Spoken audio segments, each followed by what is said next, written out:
What was harder for you to watch, Monty? Was it Rebel Moon or was it Guillermo del Toro's Frankenstein?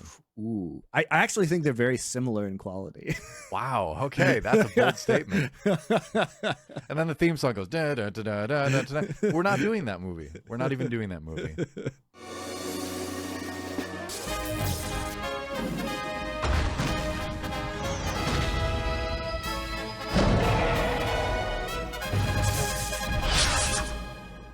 Welcome back to Nerd Legion. Psych! We're not doing Frankenstein on the show. I know I said we were, but here's what happened, guys. So Richard Lewis on Foreplay was like, I love horror. I want to do Frankenstein. And I had to say, okay. So I told DoA, hey, how about we do Predator Badlands instead? And boy, am I glad we did, because Predator Badlands Thank you, Richard. is a better movie than Frankenstein. I am here to tell you. I know this is a shocking statement that I did not think would be true, because I knew nothing about Predator Badlands. And I did know I don't like Guillermo del Toro's recent work, but I thought Frankenstein would be better than a Predator sequel. But that is incorrect. Wow. Predator Badlands is actually very fun, and Frankenstein is incredibly terrible. So there you go. Yeah, I mean, it's fascinating because I watched both, right? Because we decided we were going to pivot, but I'm like, all right, well, I was going to watch Frankenstein anyway. I kind of want to see it because it's got a lot of actors I like. And Guillermo del Toro, you and I disagree on this. I like his visual style in terms of like the costuming and all that kind of stuff, his architecture stuff. I like how over the top it is, but you know, at the same time, I'm with you in that a lot of his more recent stuff hasn't been as great. Like the last one I really loved that he did was Pacific Rim. I love that film. And then like 12 years ago. It's been a bit. But, you know, I was still excited to watch it. So I watched it anyway. And yeah, I mean, it was kind of what I thought it was. Like some cool images, great acting across the board, but I never really cared about Frankenstein to begin with. So I'm not invested in the story at all. And I'm like, yeah, kind of just, you know, the monster. Oh, sympathy for the monster. And that's it. With a nice little dose of Victor Frankenstein, you were the real monster the whole time at the end, which is just like so awful.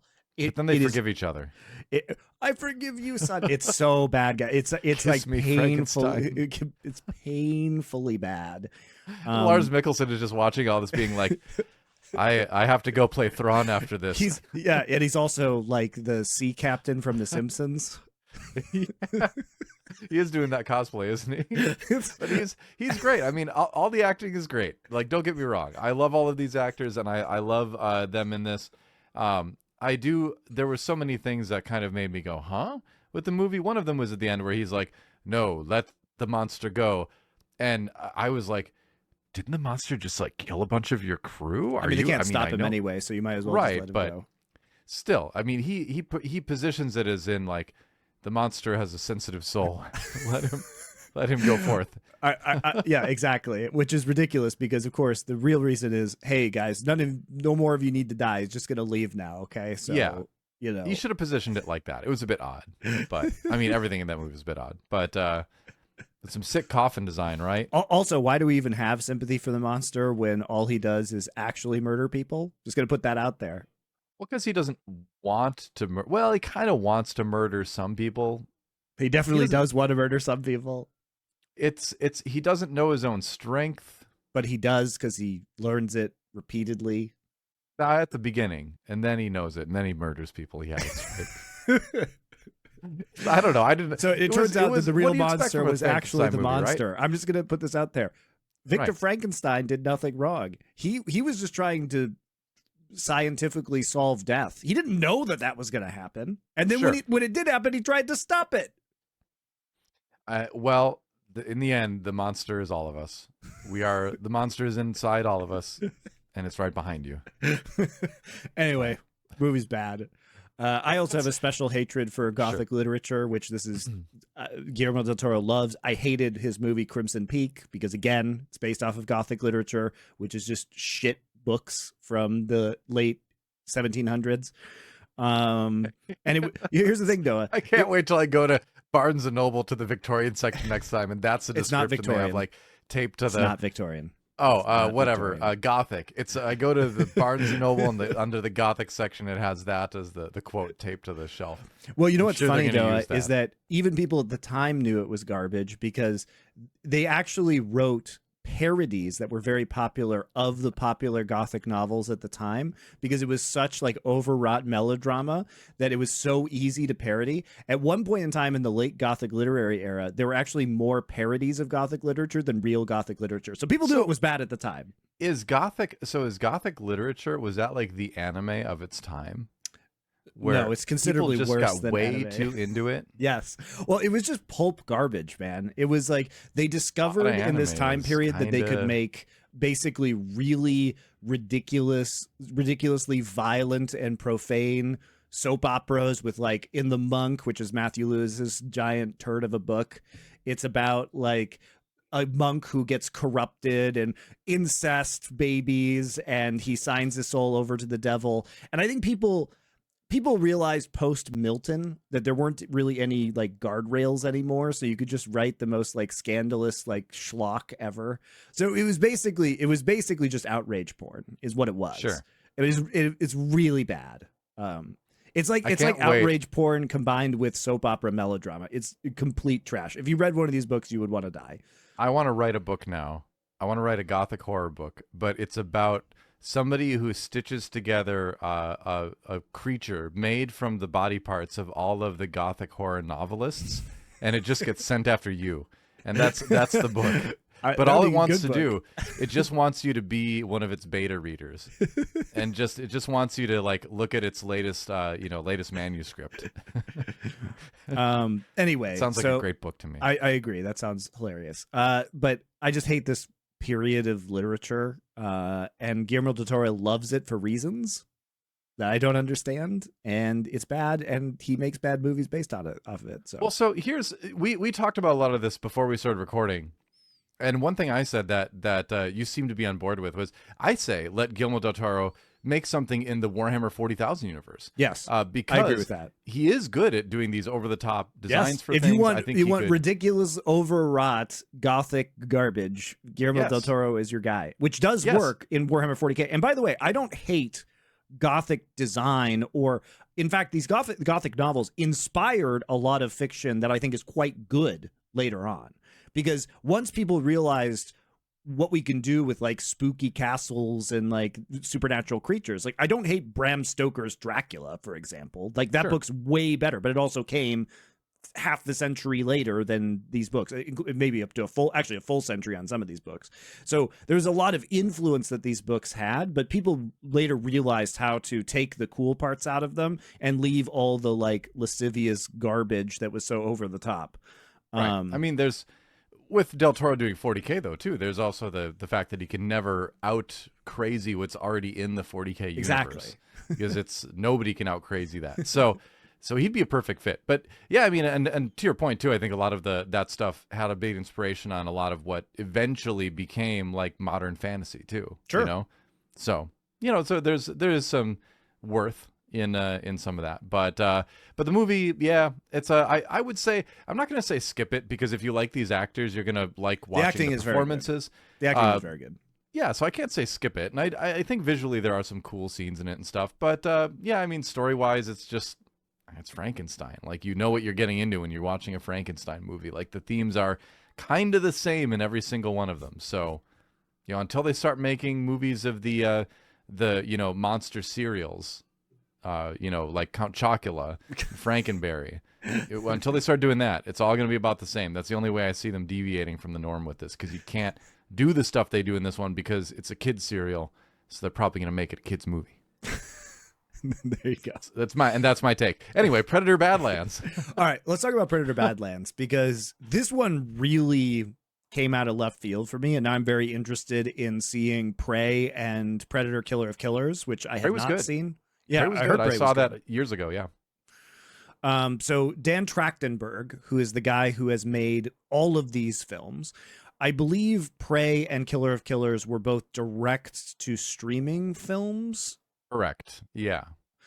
Killer of Killers is a animation. I have not seen it yet. I will watch it. I haven't seen that yet either. Yeah. Yeah, I will watch both of these now. But if you are somebody like me whose only exposure to Predator is literally the 1987 Predator. I have not seen any other Predator content. You haven't even seen Predator 2? No. Wow. That's classic, man. Predator 2 is a classic sci-fi movie.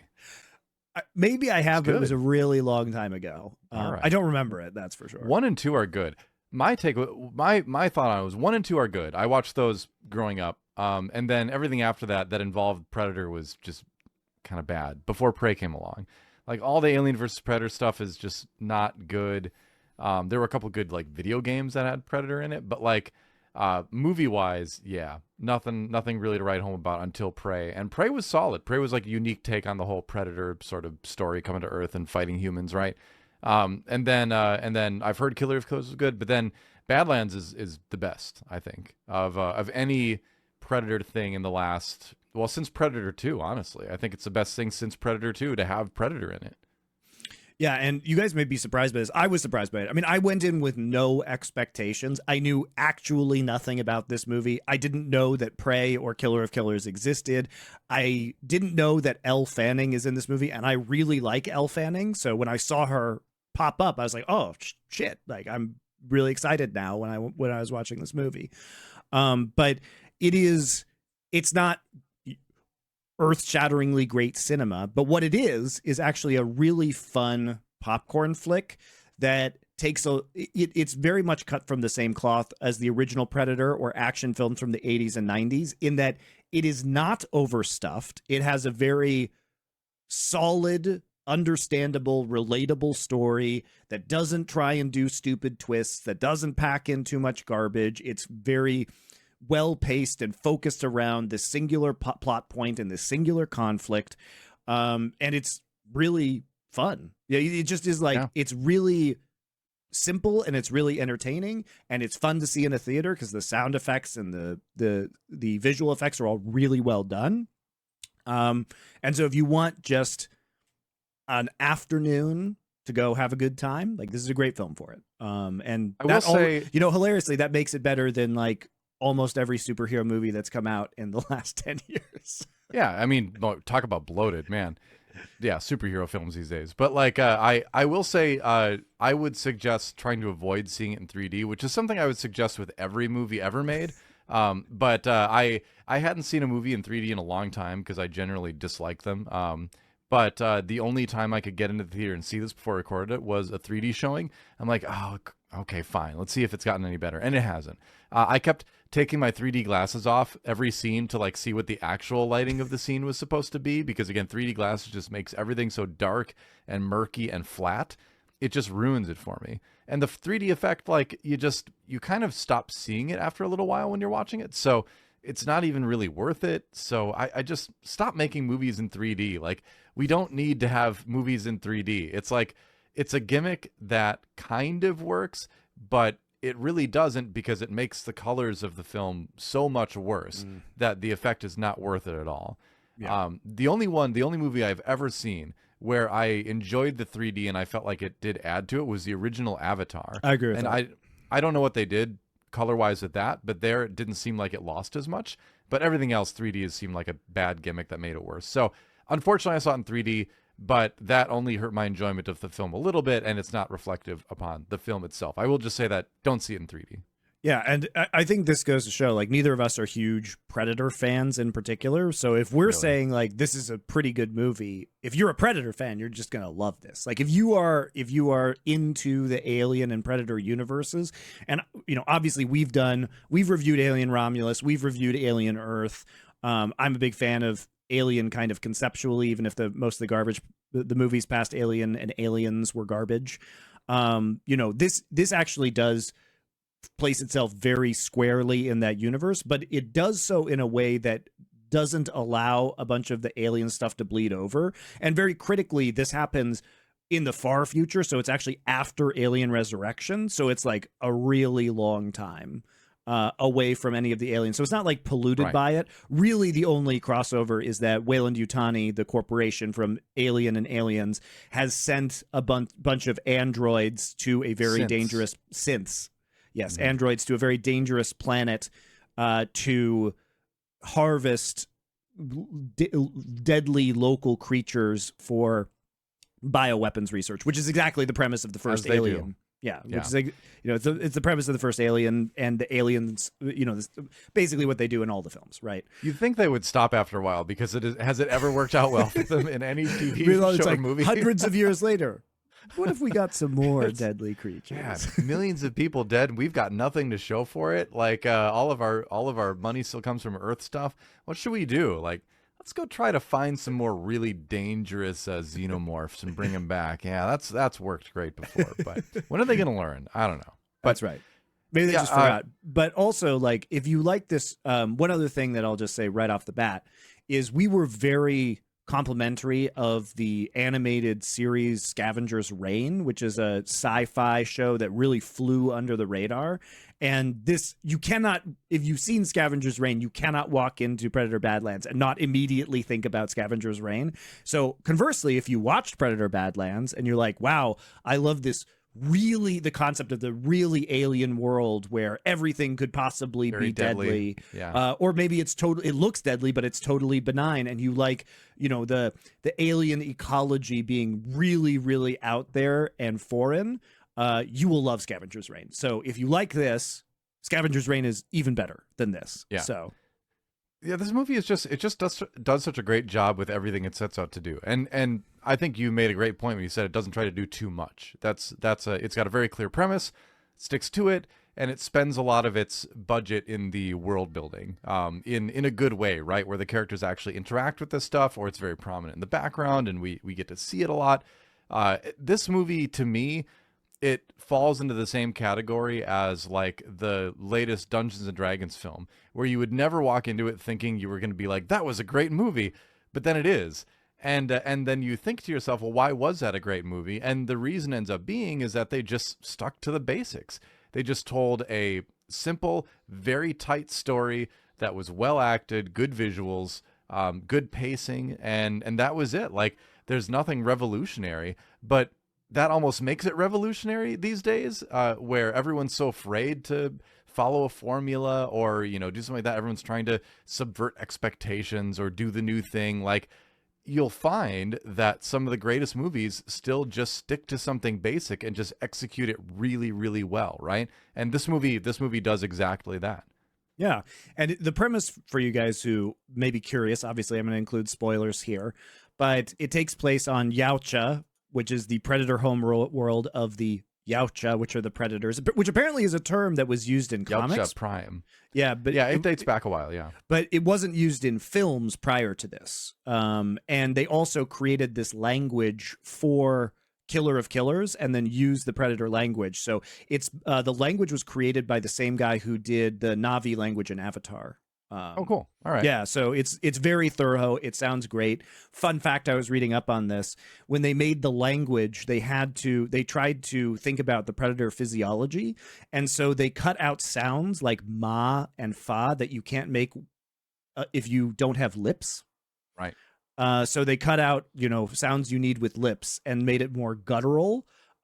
So like more harder consonants that you can say with the back of your throat. So they really thought about it, which I think is super fun. And the actors really learned it. And by the way, guys, like the Predator never speaks in English. He only speaks in subtitled Yautja, right. Which is, honestly, a really bold choice for like a sci-fi blockbuster. I figured that when Elle Fanning showed up and she had the universal translator, that the Predator would start speaking in English as well. Nope.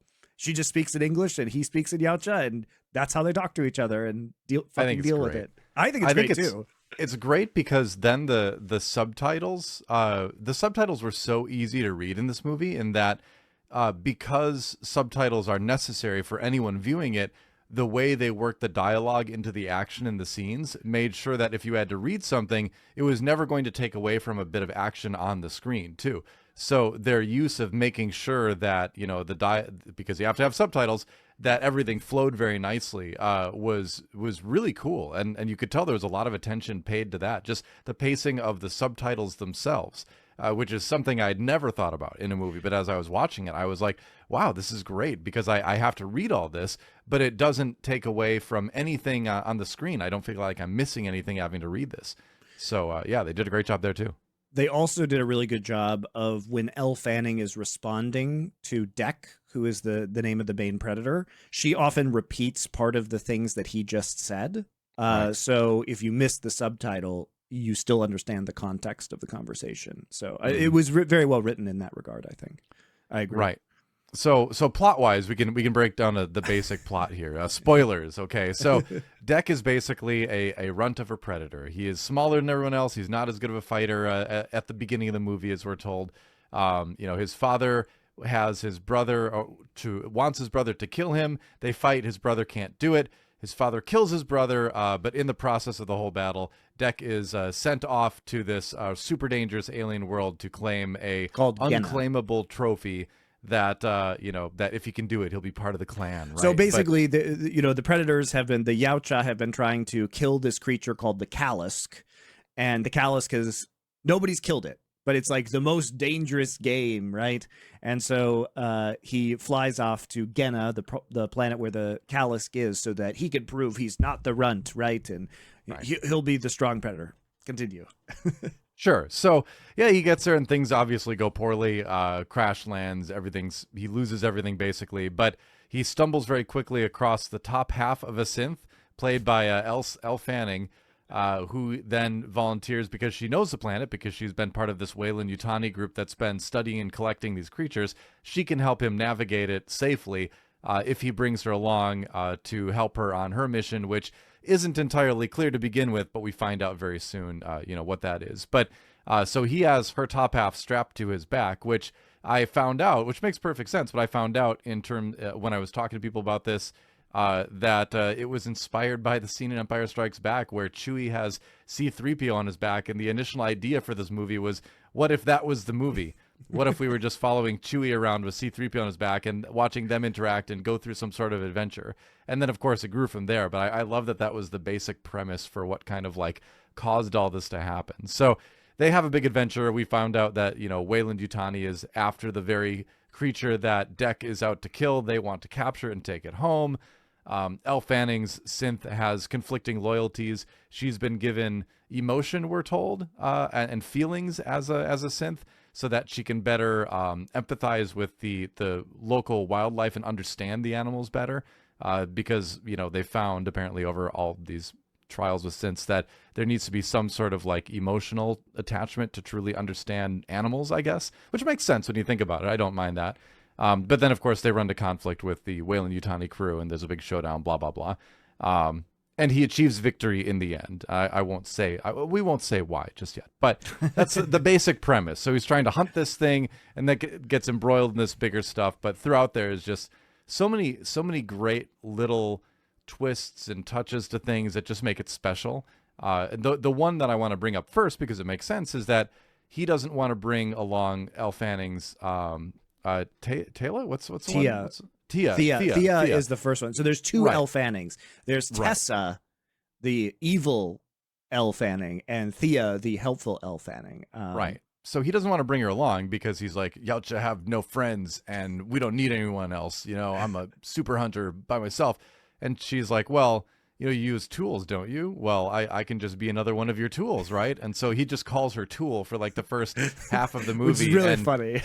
And you can tell, too, they do a great job with the emotions with Deck, because you can tell, too, that he knows he's kind of cheating bringing her along. He knows she's another, sentient entity, but he's kind of convinced himself that to think of her as a tool, and then it's okay for him. So he knows right away he's kind of bending the rules, and that's sort of our first indication that he's not like all the other predators, that maybe he's, he'll learn something through this journey.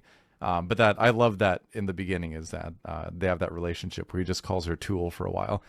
But then she ends up using him, to get to the crash site and everything. And then, of course, he's very upset at finding that out. But it's such a great character moment, right? Because it's such another, he's starting to rise up emotionally and capability wise, because he feels like he's kind of mastering this planet now because of using her to do that. And then he's brought right back down to the beginning again, where he finds out he's the one who's been used the entire time, and this monster is unkillable because it regenerates any wounds instantly too. So yeah, it's a great moment where you put him in this character that we've started to really care about in this situation where it's impossible for him to achieve what he set out to do. And that's a great end to the first act, basically, I think. Yeah, and he has no idea what he's in for either. He just knows that this is a really dangerous monster. So it is fun to see, first off, because we know the predators fight aliens, right? That there is something that is equally scary out there, and many things on this world are really terrifying, and that you do have to kind of trump the aliens, I think, for it to be believable, because you start seeing, in the Alien Predator universe that, the Predators have hunted a lot of aliens. Maybe this isn't that challenging for them. So to have like this new big bad in the far future of this really crazy planet with this really deadly ecosystem, with this especially deadly apex predator, is just very, very fun. And it really does live up to that, I think. Yeah, for sure. And we get like a little party along the way. This little animal that they call Bud joins them, which is kind of this really strong little monkey kind of thing. And we find out fairly quickly, again, tons of spoilers here. We find out fairly quickly that it's the child of the adult Callisk. It is a juvenile Callisk. It doesn't really look like it that much, but then later on, you do kind of notice a similarity. And so now he's extra torn, because he's come here to kill this thing, to bring back a trophy, to avenge his brother, to get revenge on his father, to become part of the clan. But he's also made friends with this thing's child too along the way. So now he has and the to thing's child has that. helped him pretty significantly. Yeah. And also, it must be said, the Callisk did nothing wrong. It was literally just sitting there, and it was attacked by Deck. Yeah. Yeah, he's the one hunting it. Yeah, the monster, the big, it's not a monster, it's just an animal, Yeah, it's just living its animal life on this planet, and he's out hunting it, right? So I just love how you can have this character that is kind of simple overall in its goals, things like that, and then add these kind of continuing layers of depth to it, of conflict within this character, I'm bending the rules of my culture. I'm kind of becoming friends with this thing. Like, now I've made another friend. Oh no, now this new friend is standing in the way of my goal, but my goal seems unachievable. So what do I do? And he ends up choosing friendship over everything else, basically. But they take us on that journey with Deck in a very realistic way. And it's very fun too. Like, nothing is very heavy. Everything is like, it's funny. It's very funny.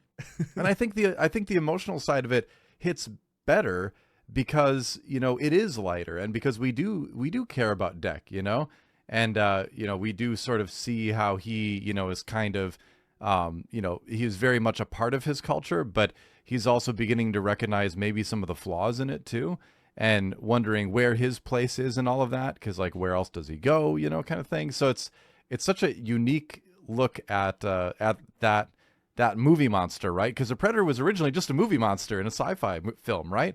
And now we've taken it so much farther than that with this movie. So I love that they didn't stick to like, oh, we're just hardcore hunter people and I'm just gonna be the best. They could have made just this a very bland action movie, but they made it a very heartfelt hero's journey, which is just so unexpected and so great. Yeah, and they teased some of the honor culture in Predator, because the Predator like decloaks to fight and tries to make like a level playing field as a challenge. So you get some of these ideas of this honor.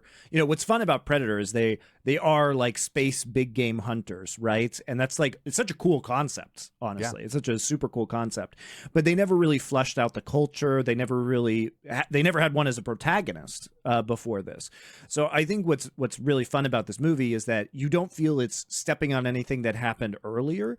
In a way, like, I think it makes the Yautja really fun, because you realize that while they're all part of this same culture, they approach it in very different ways. And it's also more or less agnostic to other creatures. Like, if Deck was hunting a human, he would probably be, very terrifying. But there aren't, by the way, there are no humans in this movie. There are no humans in this movie, which is another very bold thing to do. It's literally lets them get the predators PG-13 thing and going. Androids. Yeah. So it's okay if we're tearing apart androids. Yeah, and green predator blood. On the note of the culture kind of thing, there's a lot. The nobility of the Yautja culture is really established in Predator 2. If you'd seen that, I'll spoil a little bit of Predator 2 for you now.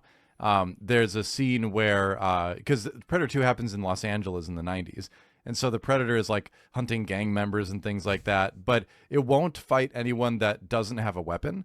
It won't fight anyone that doesn't, attack it, right? So it's fighting the gang members, and then the police get involved. So it's fighting the police, but it's fighting this police officer woman, and then it's about to kill her. But then because of its high technology, it sees that she's pregnant, and so then it leaves her alone. So it has that, and then later on at the end of the movie, the hero of the movie beats the predator. And then he's, I think he's like on the ship, or he gets on the ship with a bunch of other predators, but they don't fight him. They're just kind of like, yeah, good job, you did it. And one of them, the leader of that group of predators, gives him a pistol with a date from the 1700s on it as like a trophy for him, basically. And then they leave. So kind of showing us like the predators have been to Earth many, many times over the centuries. And also, hey, if you beat them, they respect you for that, right? So... It was very well established that the predators always had this kind of like, code of honor attached to their hunting too. So this does a good job of expanding on the brutality of that, but also kind of the, nobility of it in a way too. So it's they're equally brutal to each other also. So right. That's what I'm saying. It's very agnostic, and it was never about humans. It's about being, the ultimate big game hunter, which, this is really like what this focuses on. And what I like about this too is it's so, everything is a Chekhov's gun, right? What is so fun about this movie is that all of the alien life forms he encounters and what he learns about this world comes full circle in the end, because he repurposes all of the creatures to substitute for his own weapons, the technology that he has lost when he crash landed, including having this like acid spitting snake as his shoulder cannon, which like, you don't need to know about that. You could have seen 0 Predator movies and you're still like, that's cool. But it's really funny that he uses the biology of the world to replace the technology that he's used to having and that he's trained with. And that he is coaxing the fauna into the various forms that he needs. So all the cool stuff that you see eventually does get repurposed and used by him, it's awesome to watch. Like it's very satisfying. This is one of the great things this movie does is it just nails setup and payoff. Yeah. Like you said, where it's like there's a lot of stuff where it's set up and it's being set up, and then the payoff is there, and that's satisfying, right? That's the basic cycle. But then there's a lot of like great setup that you don't know is happening until the end when you get to where you're talking about, Monty, where he starts to use all of that, all the flora and fauna that he's encountered before to create his own weapons, and then fight back, which is great. So it's just, and again, that's another basic movie and basic writing thing, setup and payoff, right? But it's so this movie does it so satisfyingly, Yeah, it's like cool when you first see all the weird stuff, but then it's like, oh, it's even cooler when we get to see him using it, right? Right. So there's that, and there's there's a lot of action silliness in it too. Like at one point, Thea's bottom half like fights a bunch of guys on its own. And then legs. Thea's there, and she like high fives one of her feet. It's very funny. They win the fight. Yeah, it's also that the fight choreography of her torso and her legs is really well done. Like they're working together, and it's very satisfying. The high five between her legs is just silly, and this movie has a lot of violence, and like what I like about it is that it counterbalances the seriousness of the danger of the world and predator culture with some really lighthearted moments that are very amusing. So it maintains, it doesn't, I don't feel like the humor takes away from the pressure, but it does like provide you some alternate moments that vary the tone of the film a little bit in a satisfying way. Right. And like it's weird to say, but it is like the feel-good movie of the year. Or it is. Because you finish this movie and you feel good. Because like, Deck has his adventure and he learns and he grows as I guess not as a person, he grows as a yautja. And they get back eventually to, his home planet, and he tosses the head of the skull of the dead bad android, the bad Elle Fanning, at his father's feet and was like, here's my trophy. It's like, that's good enough, right? His father tries to kill him, and he kills his father. And, you're like, well, okay, that is brutal, but like, hey, good for him. And all his friends are there, and it's a happy ending. But then there's a little bit of a cliffhanger, Monty, because of the very. Go ahead. You can go ahead. Yeah. So at the very end, you see these other ships that are suddenly driving toward them, and Elle Fanning, Thea, the good android, says, are those friends of yours? And he says, no. it's my mother, which is like, it's right. also just really funny. And then it just ends. The movie just ends. You see all the other predators at his father's, town or whatever, like pulling out their swords and getting ready to fight. So it's like, oh, this is like an enemy clan. And then he's like, no, it's my mother. So it's like his mother I like leads the line an enemy first. She's clan like, are to these his friends of father's clan yours? all that. And he's like, no, it's my mom. Yeah. So, so it's this family is really messed up apparently. Which is just, it could come across as like really bad, but it ends up because of the humor in the movie being really funny. And also I just love that it ends that way. And I assume given the financial success of this movie, it has been really successful so far. It's already made like 80 million on a 100 million budget. And this movie came out 5 days ago when we're recording this. So, it came out on the 7th. We're recording. It's on the 12th for me. It's on the 11th for you. So 4 days it's already made $80 million. Excellent. Deservedly so. It's so far it is the highest.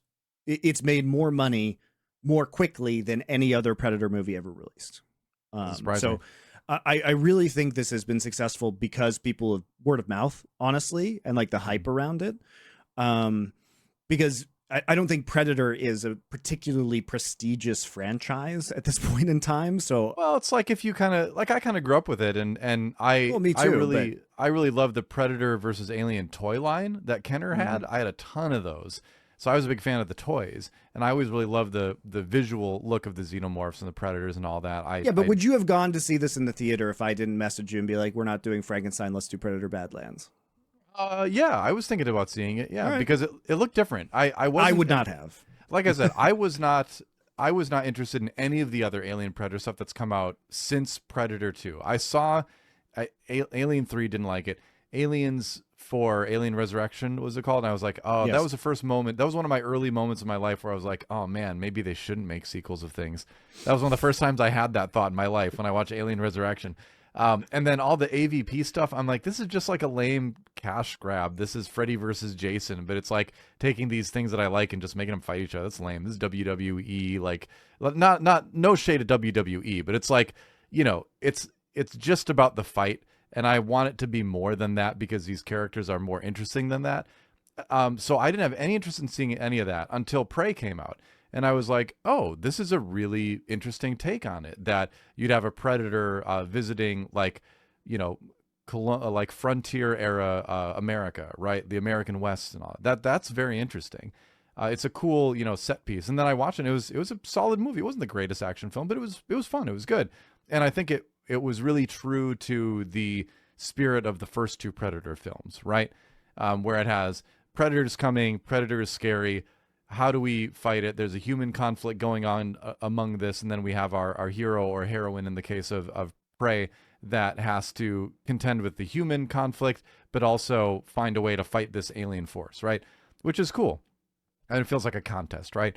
And so then, so when Predator Badlands came out, and I saw it was Joe Trachtenberg? Is that Dan Trachtenberg?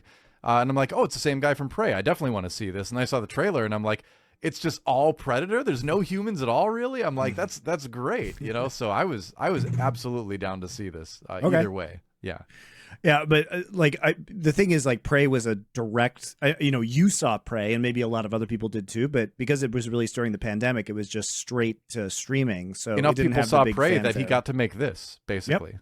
Yeah, so Prey was good enough to make Predator Badlands possible. Yeah.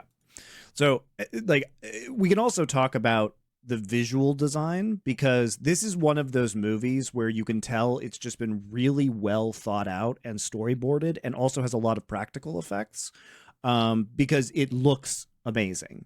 In the same way that Dune looks great because Denis Villeneuve is very good at planning out everything. So he's not just like one of those directors that we'll just fix it with CGI in post. Like, it's very deliberate. He knows what the effect shots are going to be.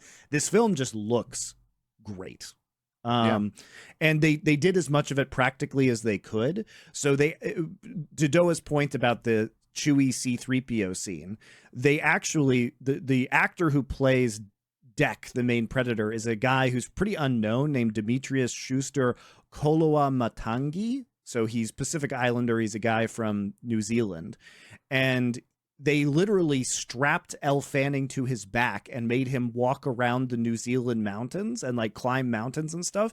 And they put Elle Fanning in blue tights so that they could blue screen out her legs. So she was like either walking backwards behind him and they had to coordinate turning, or he was literally just carrying her up mountains. And that's why these scenes look so good and the interaction seems so natural, because it's in real landscapes. Sure, there's digital elements added, but they use New Zealand scenery and they use the real actors pretty much at all times. And they found out very fun ways to do that. Even the main Predator actor, they use his eyes and they digitally put like the Predator mouth on him. So they change his eyes, but a lot of the why we grow to empathize with Deck is because his eyes are very expressive and like you can kind of see what's going through his head. And to me, that's also, this could have easily been Predator in a Predator mask, no emotion, or they could have made really bad CGI, or the actor, they could have put too much CGI in so you don't get to see the expressiveness. But I think they really nail it, honestly. Like, I think this movie just looks phenomenal from a design perspective. The ships, the alien creatures, all super cool. But also, like, the CGI is secondary to making sure they get the right emotion and the right landscapes and the right visuals on camera, and then it's just additive. So it looks great. Yeah. Well, one of my main questions coming into this one is like, how are they going to make us have a protagonist that has the Predator's face for the entire movie? Because it's not Predators don't have attractive faces. Let's be honest. That is a freaky looking mouth, right? So I'm like, how are we going to deal with this for an entire film? And the answer is just put it in a setting where everything on the screen is so otherworldly and so out there that the Predator's mouth just doesn't look weird anymore. Like, and that was such a great answer to it. Like, yeah, everything in the movie is just so crazy and so out there and so alien that the Predator almost looks normal by comparison in our minds, because we've seen that before. We've seen the Predator before in other films. So it's weirdly enough, that face is the most familiar thing to us, on this planet, right? So it doesn't stick out anymore. And like that's another little brilliant touch too, is that like it's such a good answer to how can we look at that face for the entire running length of the film and just make everything else look weirder. It's great. Yeah. So yeah, I mean, I'm sure you felt the same way. It's just the visual design is really well done. And it feels, well, yeah. I mean, comparing it to Frankenstein felt way more fake than this movie, despite this movie being set on the most alien of alien worlds. Frankenstein's visuals looked a lot worse. And I think they did a really good job of planning how they were going to do this. I applaud them for like trying to actually strap two actors back to back and make them do really hard stuff. Because the result is it just looks better.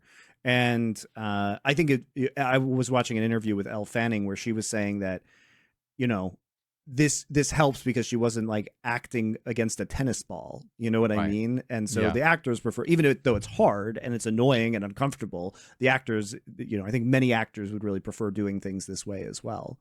For sure. So credit. I mean, it must have been very difficult to be out in the New Zealand mountains doing this. But it was really worth it. It was really worth it. The alien landscapes look just so good because, again, they don't look like generic alien landscapes. They really do put a lot of effort into making unique flora and fauna too. Like the first big wide shot we get of Genna, there's just like this giant worm on like a mountain in the distance, and we're like, what the heck is that thing? It's massive. It's like the size of that mountain, and we never see anything about it for the rest of the movie. It's just there. It was just set dressing, but it does so much to add to the world, But it's little touches like that. This movie is just the pinnacle of little touches that make for a memorable experience, right down to like the very beginning of the film where we're on Yautja Prime, the main Predator homeworld, right? Out in this desert, and you see like a little bug thing, and then a bigger bug eats it, and then like a bigger animal eats that, and you're like, okay, yeah, it's like Predator prey thing, that's a planet.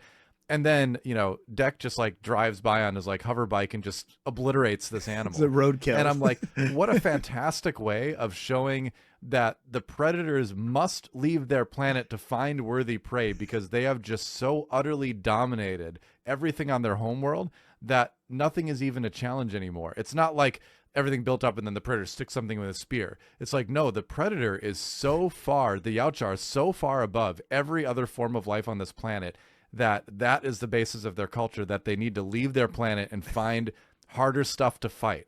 And so just the way they establish the planet and the culture from the very first shot is just so good at getting you like into the understanding of where this alien life form, where the Yautja stand in the universe, you know? That's really a good observation. I hadn't considered that, but you're absolutely right. Yeah, but that's just one of those little things that you might not even consciously think about it, but you see it and it affects you subconsciously, and it adds to the overall experience, you know? So yeah, that just a brilliant movie at little small touches like that. And then I'm not going to call it a soundtrack because it's not very musical, but the sound design, the soundscape, where you just get the wah, is first off really cool in the theater, but also helps to make it sound incredibly alien. It is somewhat reminiscent of the Dune soundtrack, I will say, but it is more alien than that, and is a lot about very big sounds that are reminiscent of the alienness of the Yautja language, which is just very guttural and foreign. So I appreciated that as well. I mean, I think all the aesthetic parts of this movie are really working very well from a design perspective. They thought very carefully about, okay, here's the visual design, here's the language design, here's the sound design, and everything just is great. Feels like a cohesive world. It's crazy that there's basically only 3 actors in this movie. There's Elle Fanning. There's a guy that plays all the male synths, and then there's the guy who plays Deck, and that's basically it. It's got a really tiny cast. Obviously, there's someone. By the way, the guy who plays Deck also plays Deck's father. Yeah. So there you go. Like, and Elle Fanning also plays 2 characters. Yeah. So it's great that we have like such a tiny, tight cast in this too. It really is a phenomenal film in its uniqueness, in things like that. But I mean, Hollywood, take note. Like, watch the Dungeons and Dragons film, like a tight story, told really well, lots of little touches here and there to keep people engaged, to build your world. Like, this is how you make a good, blockbuster. This really captures the essence of what a summer blockbuster was, I feel like back in the day, when we had things like Jurassic Park and all that kind of stuff, right? Well, it also makes me want to watch it again because it's unique in it's unique in its own right, in that it takes this franchise in an unexpected place, and it's not just this franchise. This is a really unique movie. Like I said, the only thing that really comes close to this is Scavenger's Reign, and I'm sure, by the way, Dan Trachtenberg watched Scavenger's Reign and was like, "Ooh, I like this," right? It seems to be an inspiration. There's a lot of parallels definitely between the 2 shows. Yeah, but I mean, Alien Worlds being super alien is not not in a ripoff way, really new concept or a ripoff, but I do think that some of the unique aspects of Scavenger's Reign were definitely, it probably inspired what we see here, but it doesn't feel derivative. It just feels like a cool extension of Scavenger's Reign into something else. And like, I love that concept, and I love seeing these ideas play out on TV or film. So I'm all about this. Yeah, me too. I like that the ending, leaves room for a sequel. And I would be surprised if we didn't get a sequel at this point, that'd be cool. I'd watch it. But I also love that if there was never a sequel to this, that'd be just fine, because we know enough about the party that we can just imagine them having other adventures, fighting his mom and stuff like that. So I love that it ended in such a great, fun popcorn summer blockbuster kind of way, right? Where it's like, sure, there could be a sequel, but you can also just imagine it too. You don't need the sequel. It's a complete story, and all the ending does, all the cliffhanger, not really even a cliffhanger, but all the ending does is just suggests that more adventures happen, and that's all you need, right?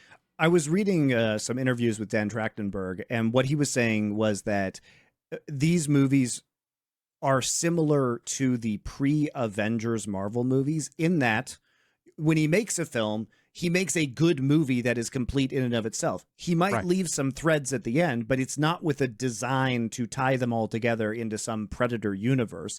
It's just that, good stories often have leftover threads, and that's fine. And if he wants to, just like the first Avengers film, you can take the ones that are applicable and try and tie them into something more interesting, which is true. I mean, this was before Marvel went off the rails. I didn't hate the first Avengers movie, for example, but I vastly prefer the individual hero movies pre-Avengers, right? I think we can all think of Iron Man 1 and Captain America, and we're like, what? Those are pretty good movies because they're standalone. Yeah, but it was still standalone. Yeah, so I think that's a really good point. Is that we just know from his own words that he is not trying to make the Predator verse. He is just trying to make different stories with predators that are cool and that complete the vision of that film he wants to make. It's not like he's definitely going to make a sequel to this movie. Might now, who knows? Maybe he'll do a different Predator in a different time period on Earth. Like, he's been bouncing around hundreds of years of time periods with Predators, and it's just this one he decided to put far in advance in the future beyond what we had seen in either Alien or Predator to this point in time. Maybe he does another one super far in the future. Maybe it's a direct sequel. Who knows, right, guys? Who knows? Yeah. I'd watch a sequel to this, though. I would. Me too. I would want it to just be another fun adventure thing. What would the next adventure be, right? It's a lot like Star Wars A New Hope in that, like, it's, tight, little adventure film, right? That there's a definite ending to it, but there's still the opportunity for more adventures to be had, right? And in the case of Star Wars, maybe we've had a little bit too many adventures at this point. You know what? If we look at that original film, I miss Return of the Jedi, where Luke and Leia, they just go on their way at the end, and we just don't know. We just don't know what happens to him. We assume everything's maybe we happy. assume that Luke is trying to restart the Jedi Order, or whatever. But we completed the story. Anakin's dead.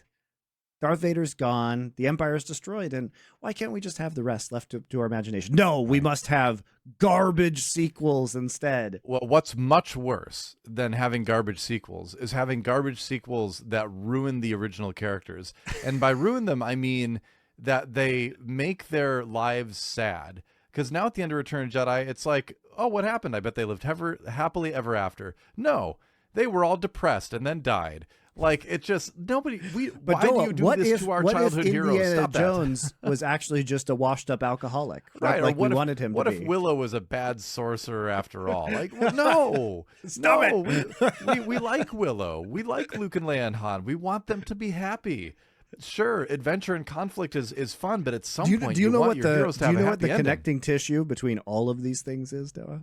Does it start with a D and end with a Isney? It starts with a George Lucas. Oh, well, yeah, but how much of, he wasn't really involved for, a lot of that stuff we're talking about here. Willow TV show, Star Wars sequels, like that's not him. Yeah. But so, credit where credit is due here. It's but yeah, my point is that, let heroes have a happily ever after, Yes.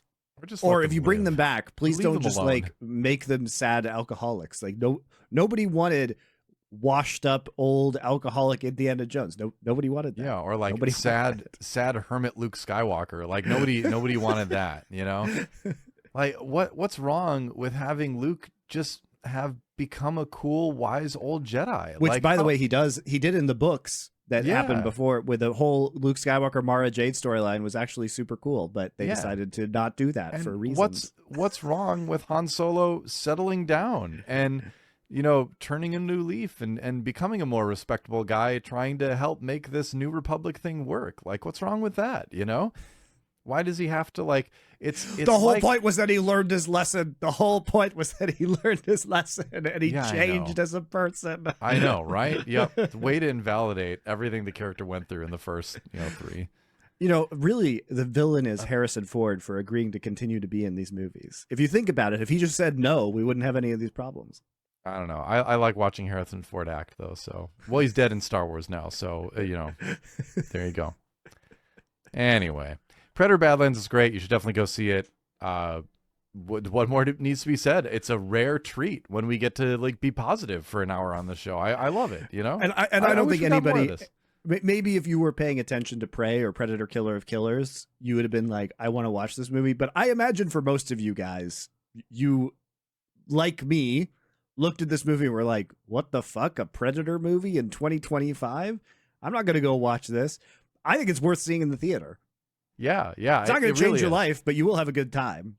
Right. And guess what? Guess what? You're supposed to have a good time when you watch a movie. I know this is kind of a revolutionary idea right now, but I mean, and when I say good time, I mean you are supposed to be entertained in a way that you are happy about. And you can be entertained in a way that you are happy about watching a tragedy. You can be like, I watched, it was a very sad experience watching that movie, but I learned something. I really love the characters. Like, you can have a positive experience watching a tragedy, right?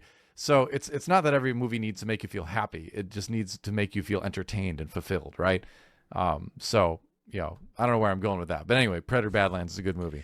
And also, it's not a tragedy. We haven't talked about Elle Fanning, but Elle Fanning is fantastic in this. Oh, yeah. I love Elle Fanning. If you guys like Elle Fanning in this, go watch The Great, which is her and Nicholas Holt's show on Hulu. I've really been meaning to watch that eventually. Catherine the Great. It's like a historical comedy that is not historically accurate. It is really funny, and she's very good in it. And even if you dislike Nicholas Holt is perfect in this role. I think he's solid. He's a good actor. I think he's a good actor. I didn't like him in Nosferatu, but anyway. I didn't see that yet. Yeah, I didn't like him in Nosferatu, but I did like him in Mad Max Fury Road. I do like him in other things. I think he's best when he is in a kind of derpy comedic role. And he is in The Great. Anyway, The Great is very funny, and Elle Fanning is awesome.